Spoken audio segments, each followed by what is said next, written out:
What's up guys, Austin Dunham back again with another video, and today we're doing another informational video. And in this video I'm going to teach you how I learned my calisthenics skills so fast, and I'm going to show you my timeline, and overall I'm just going to give you some tips when training your static skills. Alright, so stay tuned, I hope you enjoy the video.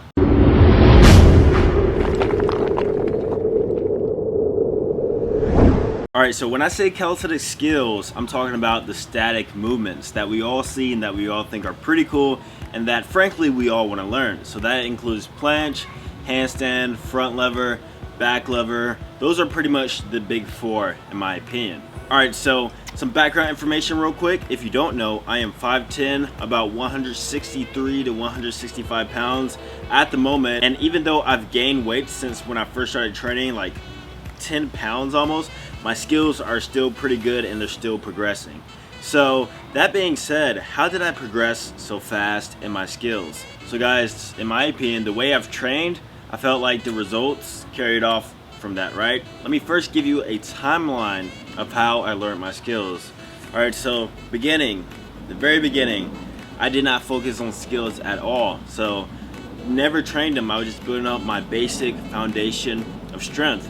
And actually, I teach this in my program, the Bodyweight Bodybuilder. The first phase, I'm like, don't train your skills at all. Like, it's all right. Just focus on gaining that basic foundation of strength. So I did that for 7 months, guys. 7 months, I did not train my skills at all. I was just working on my push-ups, pull-ups, dips, you know, stuff like that. And then after those 7 months is when I started putting a focus on my skill training. That leads me to the secret of how I progressed so fast in my skill training. Do you want to know what it is? It's just simply to train it, guys. You would be surprised on how many people ask me like, hey, how did you learn the planche and all this stuff. Then I ask them like, do you actually train it? And they're like, maybe just like a few times a week or whatever. And no, guys, in order to get good at something, in order for your body to learn a movement, especially like planche and stuff like that, you have to actually train it. So what I did is when I first started out, I would train my handstand every single day, just about, whenever I worked out, almost every single day. Sorry guys, I had to move because it started raining, but yes, you have to actually train your skills. So I trained my handstand every single day. When I first started it, I would just practice on the wall or whatever, just getting used to being comfortable upside down, and then I focused on planche and front lever. At the time, I wasn't focused on back lever for whatever reason. So I recommend that you too only pick maybe 3 to 4 skills that you really want to focus on. The big 4, back lever, front lever, planche, and handstand, are pretty much going to be your bread and butter too. So when I was learning these skills, my frequency was really, really high. Like I said, I was training handstand almost every day, and then with the planche and front lever, I was training about 3 times a week before my actual workouts. But also, like during the day, I would train them too. So this is called, I'm not sure if you heard of it, but greasing the groove is when you do like sub-maximal sets throughout the whole entire day. So whenever I was bored, or whenever I walked past my pull-up bar, my door pull-up bar, I would do a front lever or some type of progression for it, and I would do the same thing for planches. This is in my learning phase. In handstand, planches, front levers, it was almost like my body never took a break. But I did take a 1-day break, and that was always on Sunday. So as I was learning it, my frequency was really, really high. And then from there, once I got actually good at the skill, I was able to hold it for a solid, let's say 3 to 5 seconds of the full form.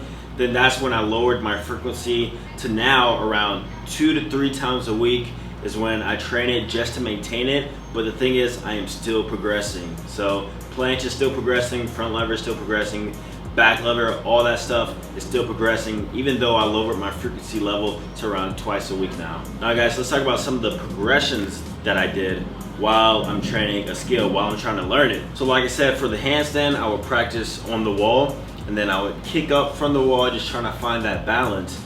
And then from there, once I got comfortable being upside down, I would practice without the wall, just doing handstand kick-ups.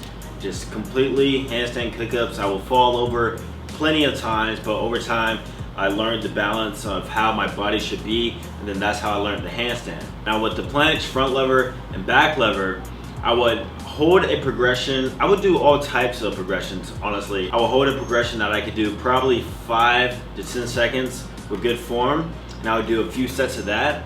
And then also I would go just all out and try the full hold of whatever exercise that I'm doing. So even though I couldn't do a planche and I couldn't do a front lever, I would still try and hold it, the full front lever or the full planche, even if it was for like a second or half a second. And I would do multiple sets of that. That way my body can just learn the position. So what I'm saying here is that you shouldn't just solely stick to one single progression of the exercise and do that for multiple weeks on hand. Do a whole bunch of progressions at once. So do the tug, do the advanced tug, do the straddle, do the full, even if you can do it for like a second or two. Hold it for multiple sets and keep your frequency high, like I said, when you're learning it. And then I promise over time, with the consistency, you will be able to learn the skill. Now, a lot of people might be, I guess, worried about their height or about their weight when it comes to learning skills. And for me, that was never a concern, because I say for learning skills, anywhere below 6'1", I feel like it's a bit easier to learn, honestly. But that being said, if you're over 6'1" or you're like 6'4" or something, that doesn't mean that you won't ever be able to learn the skill. It just might take you a longer time. And also keep in mind, when you're doing these static skills, the lighter you are, the better it's gonna be. So if you're on a bulking diet right now or trying to gain weight or something, then it might take you longer also, because these skills, it's about how strong you are in comparison to your body weight. So I might be able to do a full planche at 164 pounds, but if I'm 170 pounds and I haven't gotten that much stronger, then obviously I'm not going to be able to do it any longer. So just keep that in mind while you're training your skills. So another tip that I have is to do other exercises that kind of replicate the skill in a rep and set format.